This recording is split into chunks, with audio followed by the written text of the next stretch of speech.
ሰላም ሰላም ቤተሰብ እንዴት ናችሁ? ደህና ናችሁ? ያለው እግዚአብሔር ይመስገን ተመልሻለሁ። አዲስ ነገር ይዤ ብቅ ብያለሁ ቤተሰቦቼ ማለት ነው። እንግዲህ የሀይሚን ምላሽ ብዙዎቻችን እየጠበቅን ነበረ እና እንግዲህ ሀይሚ ምን አይነት ስሜት አላት ለብሩኬ ይሄ የታወቀ ነው። በጣም እንደምትወደው እናውቃለን። ግን ደግሞ ምን አለች መሰላችሁ? ብዙዎቻችሁ እንግዲህ መልስ እንጠብቃለን ቅመሟ ዛሬ በብሩኬ ቤት እያልን ነበር እና የልቤን መናገር ፈላው ውስጤን ማዳመጥ ከበደኝ እያለች ነው። እየተምታታች እያለቀሰች በአይኖቿ ውሃ ሙልት ብሎ እንግዲህ ይሄን መልስ አድርጋ ስቶሪ ላይ ለቃለች ማለት ነው። እንዲህ ቅመምዬ ለምን እንዲህ ለምን ተናገሪ አውጪው ለምን እፍን አድርገሽ መቼም ስለ ፍቅር ነው የሚሆነው። ምክንያቱም ትናንትና ብሩኬ ስለ ፍቅር ጥያቄ ወድሻለሁ ስላላት ማለት ነው። እና ቅመምዬ እንዴ ለምን ትፈሪያለሽ?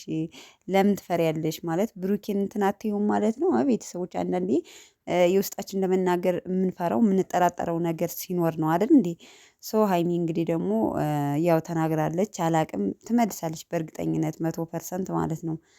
አፈቅርሃለሁ እኔም አፈቅርሃለሁ ህይወቴን በሙሉ ላንተ ሰጥቻለሁ የምትለው ቀን ደግሞ ይመጣል እርግጠኛ ነኝ።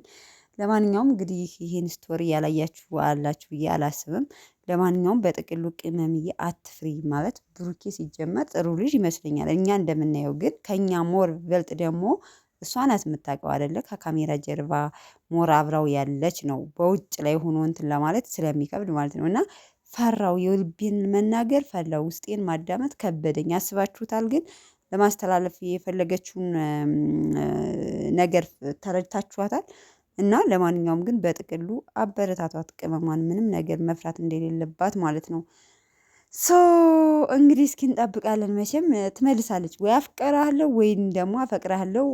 ኧረ አይታሰብም እንደዚህ አፈቅርሃለሁ በቃ የኔ ፍቅር፣ እሱም የኔ ፍቅር፣ እሷም የኔ ፍቅር።